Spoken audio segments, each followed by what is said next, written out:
మీకు చెప్తున్నాను, గుర్తుపెట్టుకోండి. దేవుణ్ణి నాన్నగా మనం తెలుసుకొని ఆయనకి సమీపమైనప్పుడు స్వచిత్తంలో విరిగిపోవటం మాత్రమే కాదు, అడుగు జారి పడినా తిరిగి వెంటనే తేరుకునే ఛాన్స్ మనకు ఉంటుంది. తండ్రి ప్రేమ అర్థమైతే. అది అర్థం కాలేదనుకో, సాతాను దెబ్బ కొడతాడు మనల్ని. ఏ ముఖం పెట్టుకొని పోతావు, ఏమని పోతావు ఆయన దగ్గరికి, సిగ్గులేదా అని మనల్ని బలహీనపరిచి దూరం చేస్తాడు. తండ్రి మనకు అర్థం కాకపోతే. తప్పిపోయిన కుమారుడికి తండ్రి తెలుసు, అందుకే ఎవడి మాట పట్టించుకోవాలి, ఆయన దగ్గరికి వెళ్ళిపోయాడు.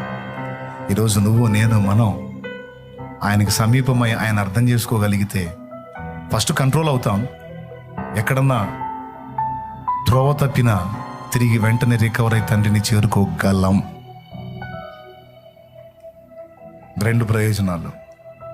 ఒకటేంటి, స్వయంలో విరిగిపోతాం కనుక బ్యాలెన్స్గానే ఉంటాం. బలవంతం చేతగాక ఇష్టపూర్తిగానే పాపాన్ని విసర్జిస్తాం. జాగ్రత్తగా ఉండగలుగుతాం తండ్రి మీద ఉన్న మమతను బట్టి. ఒకవేళ తేడా పడినా తిరిగి తేరుకోగలుగుతాం, తండ్రిని తిరిగి చేరుకోగలుగుతాం. అందుకే యేసు ప్రభు, మీ నాన్న ఇంత ప్రేమ గలవాడు, మీ నాన్న ఇంత మమత గలవాడు, నీ గురించి ఇంత చింత కలిగి ఉన్నాడు, ఇంత ఆలోచన కలిగి ఉన్నాడు, నిన్ను ఇంత ఇష్టపడు